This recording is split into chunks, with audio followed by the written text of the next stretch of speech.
we're going to talk about some of the articles that we found on the Maryland Learning Links and how we can use it in our classroom. So the first article that I read was about co-teaching, and Karen, I'm sorry, Karen. yes. My screen still says off air. Mine says live. Mine says live also. Oh, mine says live now. Okay. Sorry. Sorry about the technical difficulties. So like I said, my first article was about co-teaching, and we should be pretty familiar with that since we were talking about it during the discussion board this week. But their definition of co-teaching and mine are slightly different. Mine was just having multiple teachers in the classroom. Theirs is talking about having a general education teacher and a special education teacher in the classroom and mixing both of their classes of kids. So it's a pretty interesting classroom that isn't really what we did even 10 years ago. And so they really talk in the article about how all the positives, so you blend the skills of the two teachers, it gets both the strengths of the teachers, and they have experiences that they can bring into the classroom.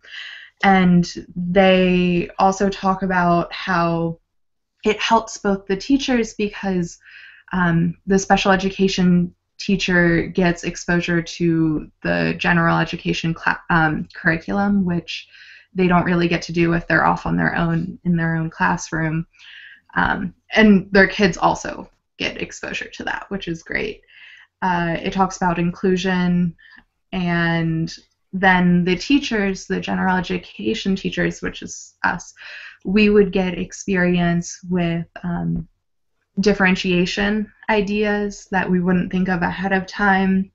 We would learn about inclusion. We would get to see firsthand what it would be like to write an IEP or a 504 plan.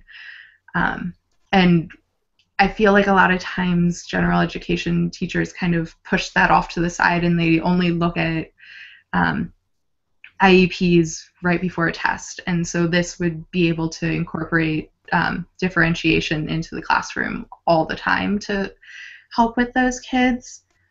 So those are some of the benefits of co-teaching besides the obvious. There are multiple teachers, so you can reach more kids and you don't have to plan all of the lessons. You only have to lead a couple of them. Do you have questions about it? That sounds good. Did they say anything about if there's conflict or problems arise from the special ed teacher and the general ed teacher either having different philosophies or somehow not getting along?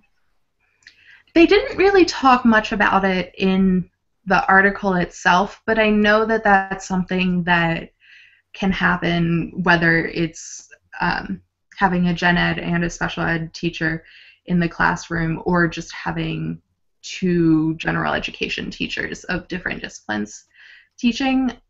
And I think that, you just have to be open. You have to plan ahead. I know Jess talked in her discussion board about how she's co-teaching and she sat down with the other teacher and they talked about, what they're going to do for discipline, what their policy is on late work, that sort of thing.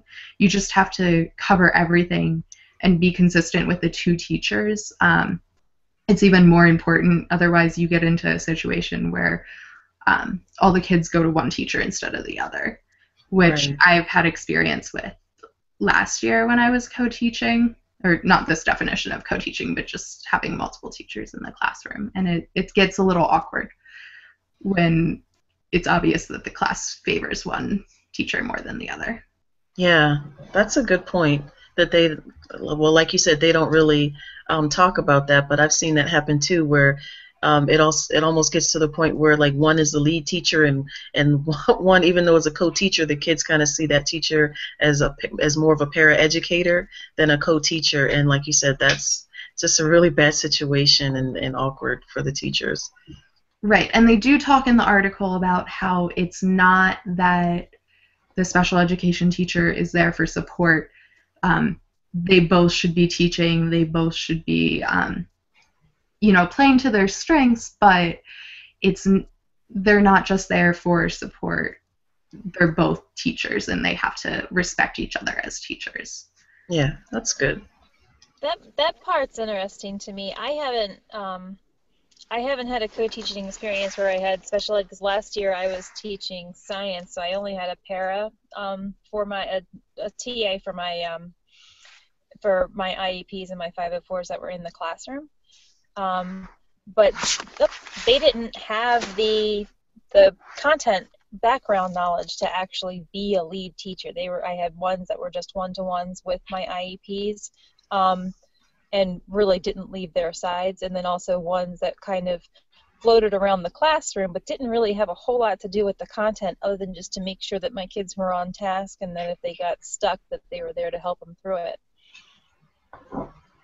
Yeah, I've experienced that, and it's kind of bad. Like, I was observing a classroom, and it was a special ed teacher and in a math class with math was a general ed teacher, and I just remember the special ed teacher was leading the lesson, and the math teacher was kind of walking around, and then I said, wait a minute, and I called the math teacher over, and I said, I worked this problem out, and I got a different answer. Have things changed that much, since I was in school? And then she's like, oh, she's like, no, I better be paying attention. And so the special ed teacher had gone over 3 problems, and he had told the children the completely wrong, like if it was 1/15th, he told them it was 15. And this was right before they were taking a quiz. And I said, oh my goodness, this is the downfall of having co-teachers who are not both general ed teachers, or at least having a special ed teacher who's not trained in the content area in which he's teaching, because I've seen them switch from social studies to math, and it's like it's not fair to that special ed teacher as well as it's not fair to the students. So I see that as one of the downfalls. Right. I don't know if this is in every school, but the high school that I'm student teaching at the moment, they do have special education teachers that are specialized in a certain discipline. So the woman who uses my mentor teacher in my classroom first period, she only teaches math. And there's special education classes, but it's only math, which is kind of nice, and that she's not all over the place teaching math one period and social studies another period. Yeah, that's good. So I don't know if they're moving more in that direction, if it's specialized just for my school that way. But yeah, I think that's definitely one drawback to co-teaching. Yeah. They don't have the experience. Okay, what was the other article that you read about? Okay, so the other article I read about was instructional technology, and although the article seemed longer, it was really just a list of different types of technology that you can use in the classroom. And so some of them we're pretty used to, like Google Voice we're on right now, so you can use that. There's also one called Notability, which is a note-taking app that you can do on the iPad or on an iPhone. And so they talked in the article about how it's really beneficial to people who struggle, like holding pens and pencils and actually writing with them. And so that's really nice to use. They talked also about Dragon Diction. I don't know if you've heard of that, but that's like a speech to text app. And so they talked about that. Some of this stuff wasn't really relevant to us. They talked about a First Calculator talking calculator app, which has really big buttons on it, but it's meant more for like elementary school. But I do see, I guess that could also be used for people with vision impairment, though. That might be nice for them. Yeah, I have a student that I work with who has a vision impairment. Like he's not blind, but for his test, his part of his IEP requires that his test be like zoomed in a certain percentage, and so that would be great for him. Yeah. Right. And I don't think that it has, because it's meant for younger kids, I don't think that it has as many functions as a graphing calculator. Okay. But there's some IEPs and 504s where they're only given access to like a 4-function calculator. So it basically just the numbers and then, the basic arithmetic functions. And so that might be helpful for that. Okay. So that was pretty much it. I wasn't super impressed by that article, but yeah. So questions about that? Okay.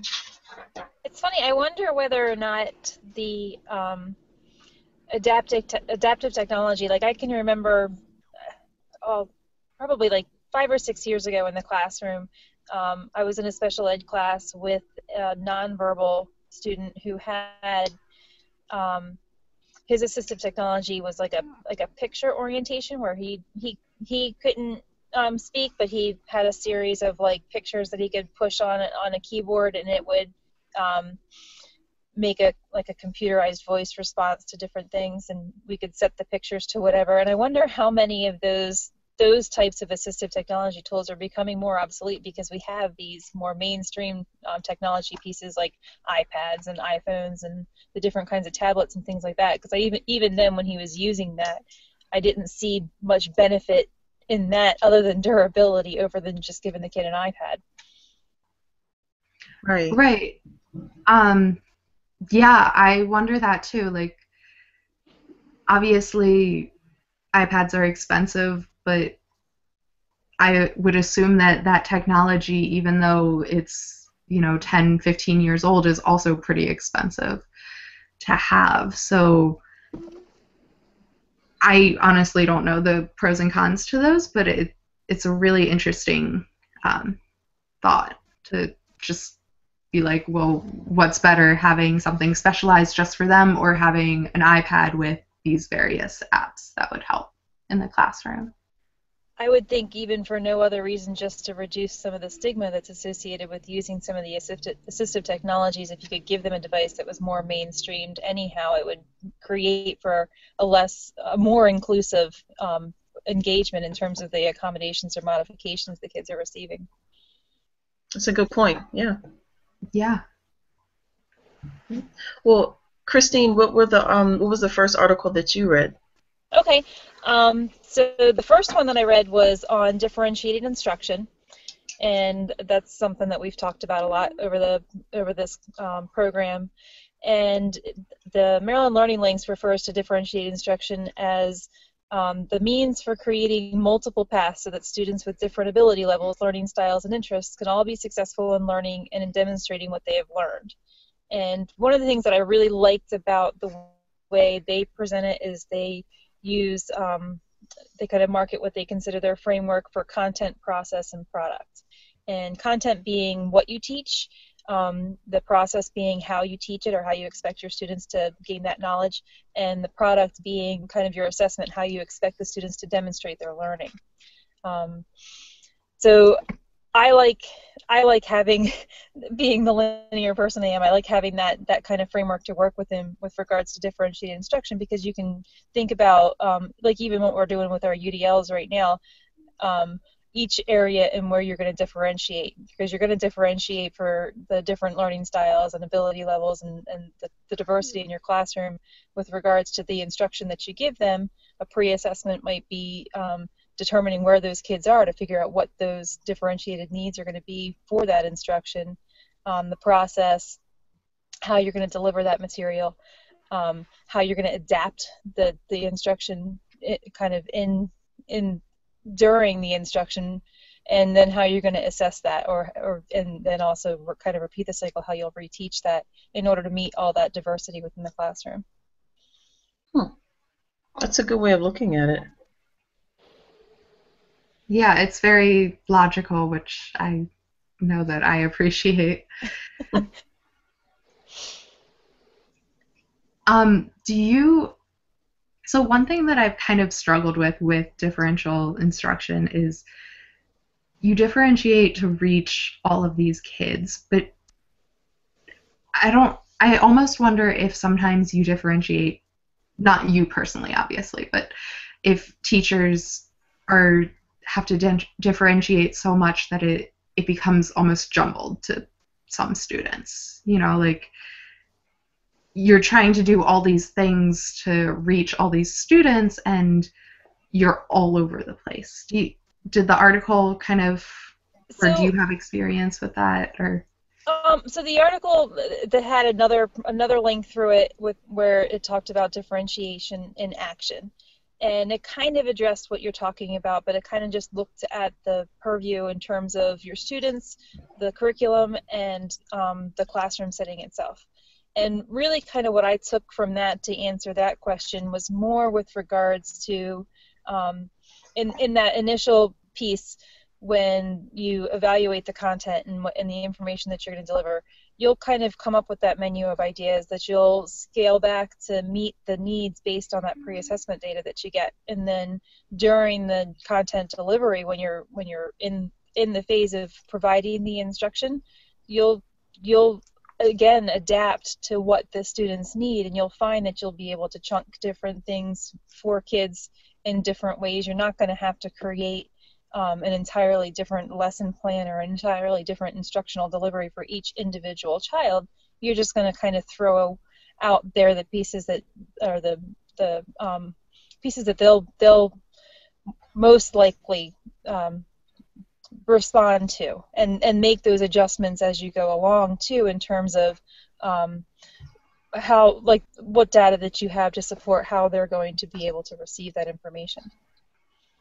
My fear, like what I've seen, is that for some of the general education teachers, when they're trying to differentiate, because they don't necessarily know the special ed students, they might over differentiate, if that makes any sense.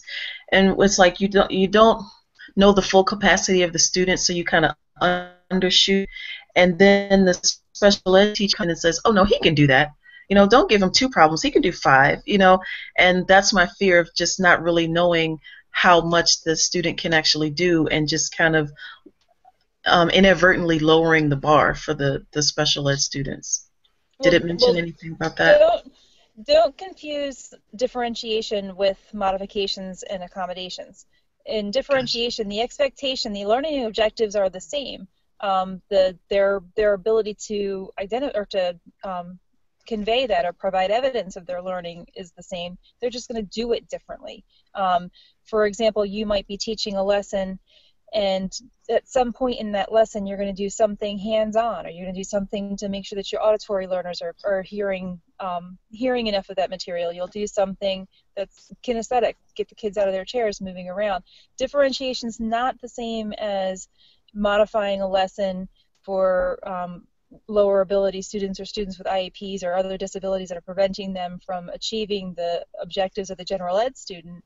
It's just a way to make sure that you're addressing all the different learning needs in the classroom, particularly those with those diversity in learning styles, and that you're providing multiple representations of material and multiple opportunities for them to be able to demonstrate their learning. That makes sense, yeah.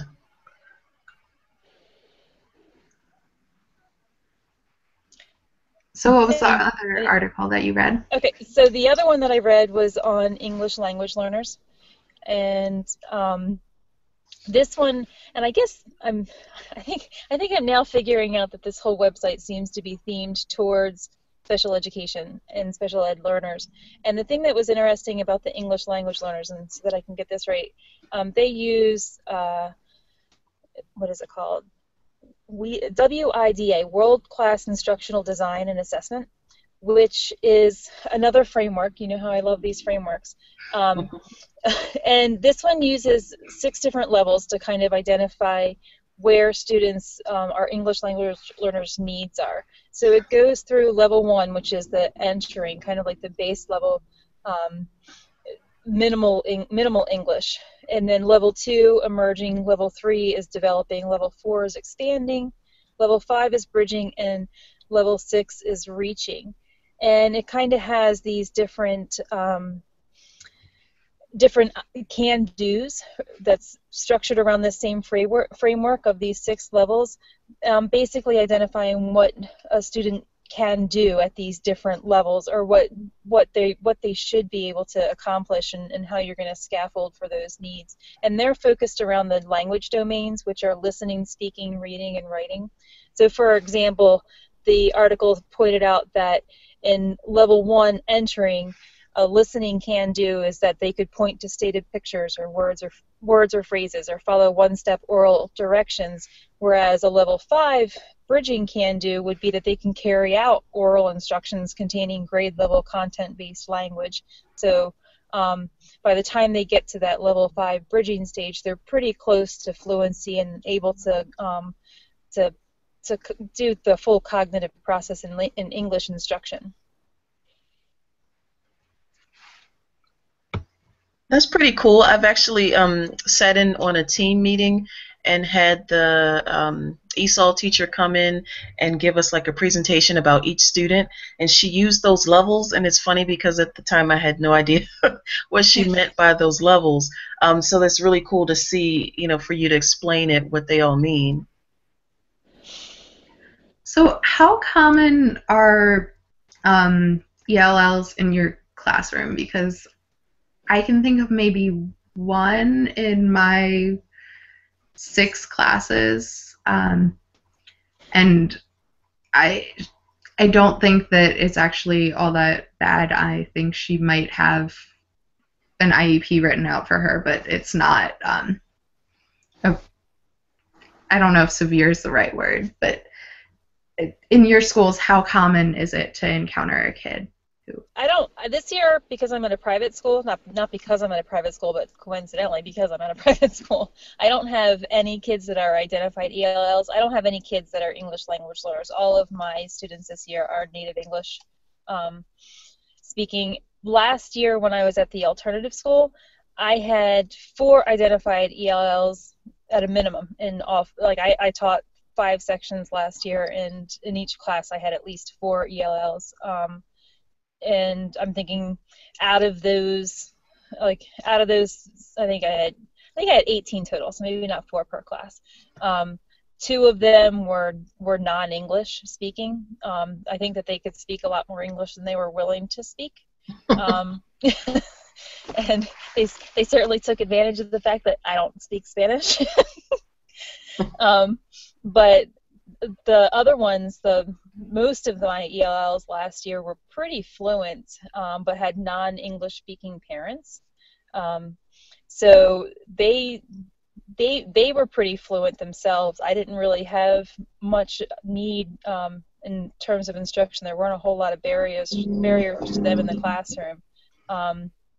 But I wasn't able to communicate with their parents without a translator, so that kind of made it a little bit difficult.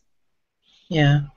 Our school is kind of like that. We have about 50 kids out of 500, so it's like 10%, and that's across 3 grades. So it's about 17 kids per grade. So in any given class, there might be 1 or 2 students. It's not a lot, but kind of like what Christine said, I found that there's, for the most part, that the students are pretty, like level 3 and above, and most of them are at level 5 or 6. And like 2 years ago, we got a student who came in and she was like level 1 or 2. She was really at the beginning, but I was so impressed with the progress that she made during the course of the year. So what I found is some of the students pick up on things so quickly. But again, to echo what Christine said, it's just the parents. The parents are the ones who really, it's very hard to communicate with them without the help of the Hispanic liaison or a translator.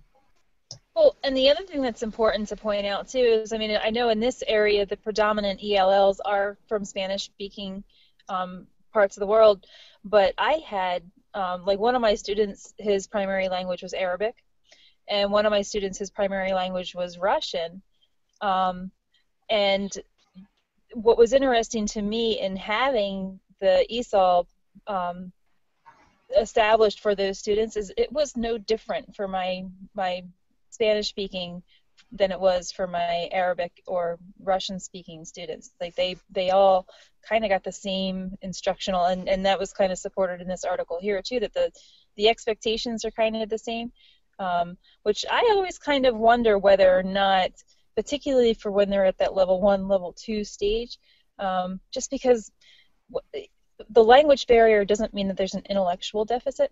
So I always wonder whether or not we're doing some of these kids a disservice by not at least providing them some of those instructions that aren't language-based in their native language. And I know that that would be a huge undertaking for public education, but it just seems like, particularly my Russian student, he was 15 at the time that I had him in 8th grade. He was now at alternative school. But he was a super bright kid, and I really wonder whether or not his performance would have been better throughout the years had he had some instruction, particularly in math and science, in his native language. Yeah, that would be cool. Well, I think as it becomes more, as people become more aware of the options and maybe find strategies to do that, hopefully we'll get to that point. But I remember at one meeting that I sat in on, and the ESOL teacher was talking about one of the students, and one of the general ed teachers chimed in, oh, maybe that student should be on an IEP. And the ESOL teacher promptly came back in and said, well, no, it's not an intellectual gap, it's just the language barrier. The student is very capable. And I felt really proud because after, reading the things that we have read for class, I was able to recognize, wow, that's just like what we've read, is that some gen ed teachers will just try to lump in the ELL students with IEP students, and that's not the case. So that's cool that this article touched on that as well. Yeah, and that's an important thing too, is that, English language learners, they don't fit the criteria for the 13 disabilities identified for IDEA. It's not a learning disability. Right.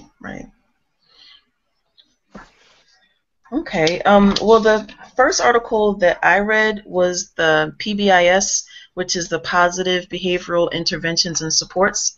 And basically, it's a way to address disruptive behavior before it happens, and it's like a school-wide system for encouraging the positive behaviors and reducing negative behaviors. And there were some key elements that the article went over about PBIS, basically saying that we have to teach positive behavior just like we teach academic subjects. And it's funny because I have had this conversation with other people at my school at like our coordinated student service meetings, is that like in the 1960s and 1970s, most Americans participated in some organized form of religion, but then, so students were learning moral values either at the synagogue, at the church, at the mosque, wherever they went. But then, nowadays, most American children are not in a organized religion. So it's like the parents aren't teaching that. They're not going to church or any place. So all of that responsibility has shifted to the schools. And so we have to teach children the behaviors that we expect them to have. And that's the PBIS gives a framework for that. And one of the other key elements is that PBIS is taking a proactive approach instead of a reactive approach. Having classroom expectations set up a certain way can lead to having fewer negative behaviors from the beginning. So in the school where I work, we have a PBIS program in place, and we have something called Eagle Pride. So Eagle is our mascot, and then PRIDE is an acronym that stands for the qualities that we want our students to display every day. So it stands for perseverance, respect, integrity, dependability, and excellence. And so we have a PBIS committee that meets once a month, and they set up these little incentives and things. Like every quarter there's an incentive, and students have to have no E's, and they have to have no disciplinary referrals, and they have to have 10 Eagle Bucks. So the Eagle Bucks are like coupons that the students can get for when they exhibit one of those positive behaviors listed under the PRIDE. What's the other thing? Oh, and they can also use the Eagle Bucks to go to the school store and buy like pencils or posters or things like that. So I think that's a really cool way to promote positive behavior. And then the other thing a key component of the PBIS system that the article mentioned is that all of the stakeholders have to be fully invested in the program. And at my school, we kind of did run into an issue with this, is that the GT students were complaining that they didn't get very many Eagle Bucks because all of their teachers said, why should I give Eagle Bucks? You know, the students are, I expect them to do these things. I'm not just going to give them Eagle Bucks for doing what they should be doing. Whereas the more challenging students, the teachers were just so happy when the kid did something right that they would just quickly give away those Eagle Bucks. So the challenging students had loads of Eagle Bucks, and the GT students had like none or like 2. So that was addressed at the meeting school-wide. I noticed that more of the GT students are able to purchase things with their Eagle Bucks. So we got everyone on board, and then that made the program stronger. And then the other thing is that PBIS decisions should be based on ongoing data collection and analysis. And so the process needs to be constantly evaluated and tweaked based on the changing needs of the school. And so we've had our PBIS program in place for almost 4 years now, and it's grown. Like one of the first things that we had was the students would, when they were walking down the hall, just kind of band together, and like 4 of them would be going down the hall, then other students coming the opposite way couldn't get through. So we had these diamonds like placed in the ground.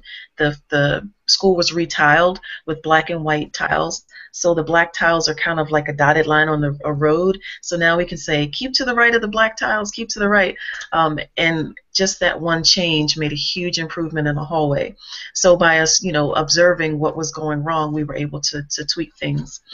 And then the other thing is that it talks about how the PBIS model is a tiered approach, a 3-tiered approach. So Tier 1 includes strategies for all the students and addresses behavioral needs of 80 to 90% of the students. Tier 2 includes specialized strategies such as small groups for 5 to 10% of the students. So this, like at our school, that's like alternative education, or they have class pullouts for students who may distract the rest of the class and get them off task.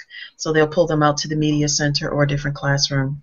And then the Tier 3, that's more individualized interventions for the 1 to 5% of the students whose needs are not fully addressed under Tier 1 or Tier 2. And so this might be something like a behavior chart, where a lot of the students will have something like that. So I think the article did a very good job of giving an overview of PBIS. It wasn't a very long article, but it did a good job of hitting on the points. Did you guys have any questions about it? Do you want to go first? No, you go ahead, Karen. Okay. Did they address at all PBIS for, younger kids versus older kids? Because I can see how that might change. There are some things that younger kids might react to well, whereas high schoolers would be like, why would I do that? That's ridiculous. So did they address that at all?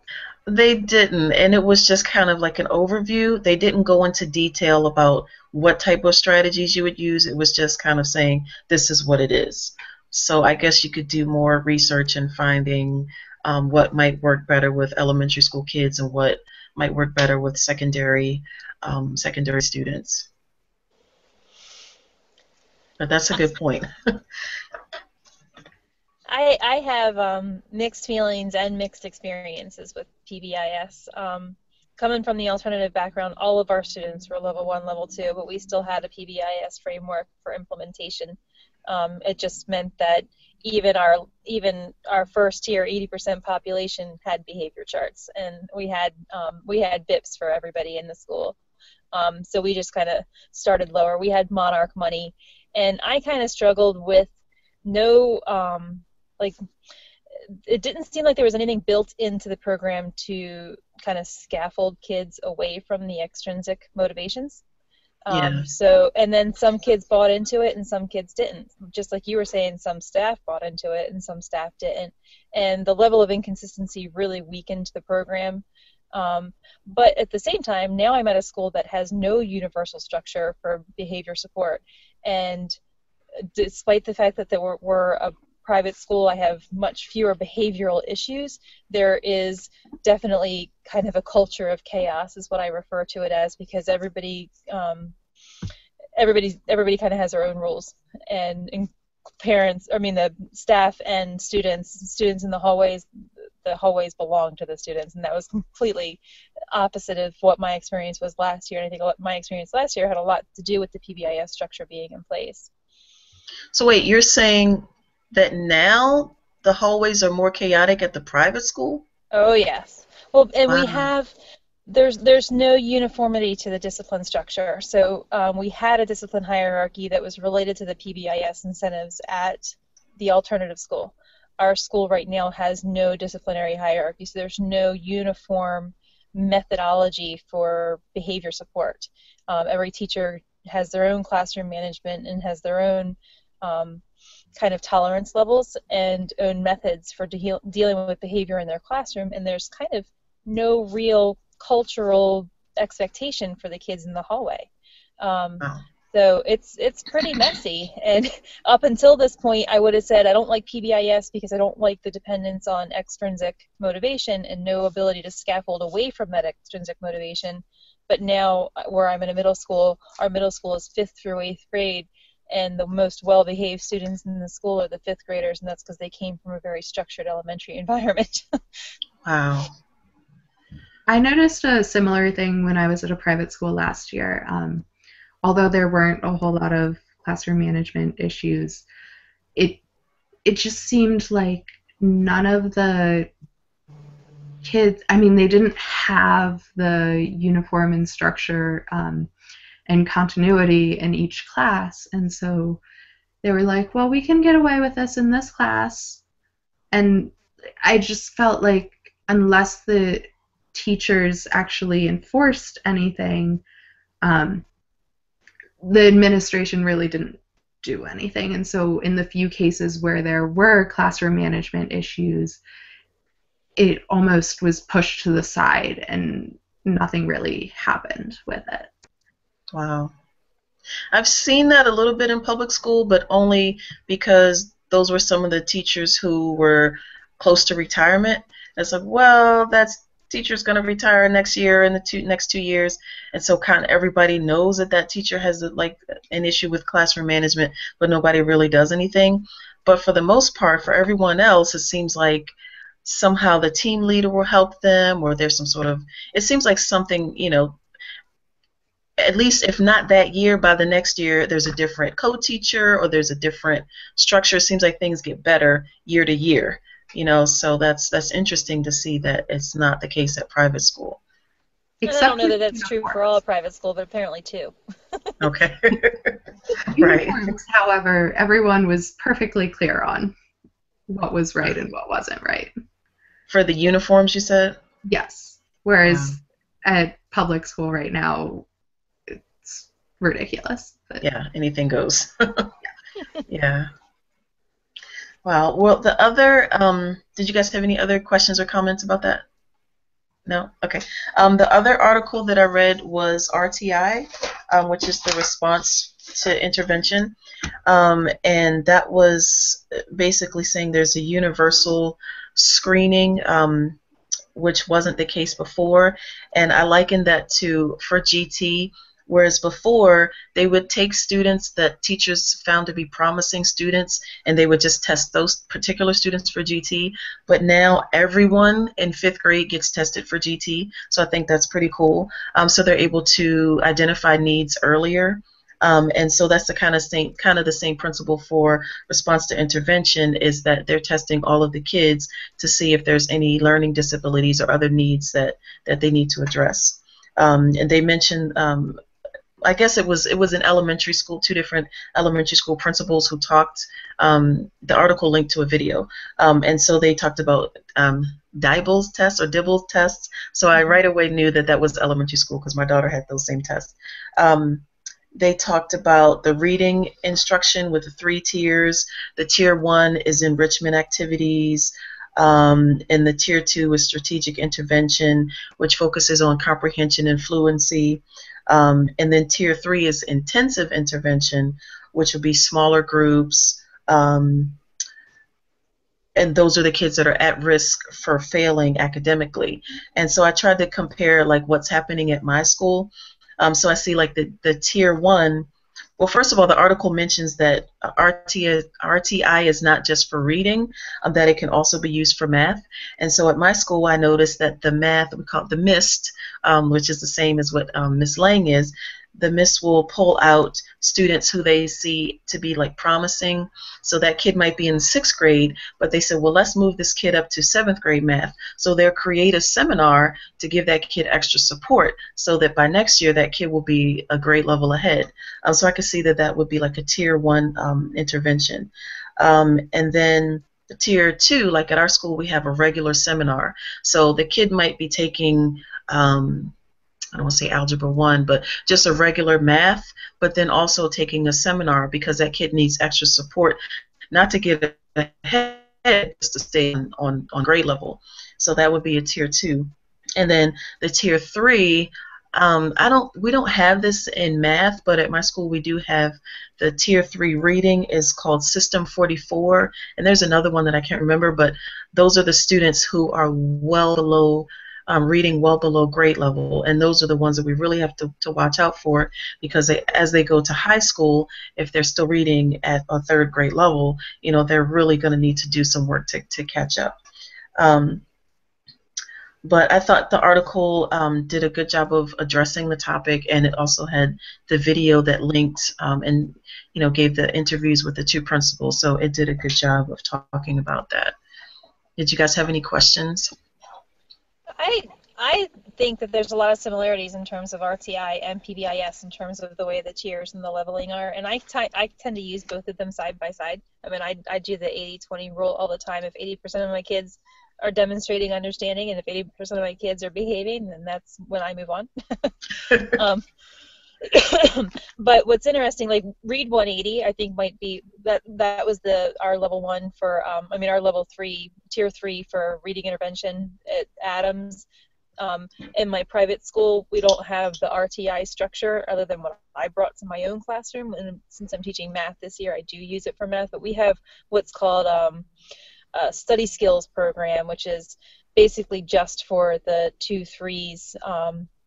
And the level 2 will have kind of a study hall built into their day, whereas the other kids might go to like they might be in student government or some kind of club. These guys will go to a study hall, and then they'll have a resource teacher who will provide them additional support. And our level 3s will actually get pulled out of specials. And I really don't like that structure. I don't like the fact that they're taking kids out of their Spanish class or they're taking kids out of their art class to provide them those interventions. I felt like at public school we were able to handle that a lot better in terms of not taking them out of these other I guess considered elective, but also very important, particularly at the middle school age level. So I'd like to see a better implementation of RTI at our school that helps address those needs without taking kids out of their extracurricular activities. That's really interesting because I noticed the exact opposite with my private school and public school experience. Obviously, private schools are all different, but the one that I was at last year, they had a lot of free periods worked in, and so they had at least in math, because that's what I'm familiar with, they did have a teacher who was me, actually, who would just have a couple kids who really, really needed the extra support that were, tier 3. And they would, once a week, they would come in and just get extra support with me. And it's, we'd go over certain things. I wish that it was structured a little better because they sort of were like, oh, you're going to have these kids and you only have 3 of them at a time, but you have these kids and you need to help them. And that's pretty much all. So, I mean, luckily, I took the initiative to go to their teachers and figure out what they were working on because they weren't always honest with that. But I wish they had a little bit more structure with that. I think it was a new implementation. And so they just lost one of their free periods and got to hang out with me and do math problems. And I think that in the public school, at least the one that I'm at right now, there isn't any free period worked in. And so I don't know when these kids are getting the support that they need. I hope they're getting the support, but I would assume that it would come from the special, the electives that they're taking. So I've noticed that the opposite of what you noticed, Christine. Huh. Well, at my school they have they do the pullouts as well. So that's funny that Christine, you said the Read 180. We had that before too, but I think somehow they did away with that, and so we still have the Systems 44. But it's weird. Look, so some of the kids who have band or chorus or orchestra, pretty much those kids typically don't need interventions. But all of the other kids, they either have a seminar for math, or a seminar for reading, or a special, the System 44, the special reading class. And if they don't have either one of those, then they just put them in a modules class, which is still a readings class, but it's kind of like a fluff class. So it's interesting where the kids who are kind of really high up, they're typically in the band music track, and then the kids who are low, they do create something for them, and then the kids who are in the middle, it's just like you almost want to tell that kid, go get into band, or go take a language or something, because if you can read on grade level and you're doing your math okay, then you're kind of, I don't want to say wasting your time, because they do learn about careers and things like that, but it's interesting that there's not the system is just different for each level. But I have seen some of the kids do get pulled out in small groups, like once a week or so, but for the most part they have periods built in for those who are reading below grade level. I agree with you, though. I do think that they're doing these kids a disservice when they take them out of band or Spanish or whatever. And obviously they need the extra support, but does that mean that they shouldn't learn a language or play an instrument? And in particular, if those are areas where those kids have found success without interventions. Right. I know that particularly when you take a kid out of art, or any of the arts, that if they're getting pulled out of their arts for reinforcement for reading skills or math skills, you're potentially taking them out of something that they could have found success with their peers. That's a good point. Yeah. All right, ladies. Well, if we don't have any other questions or comments, thank you, and we'll wrap it up. And do you guys have anything else to add? No, I think we covered a lot.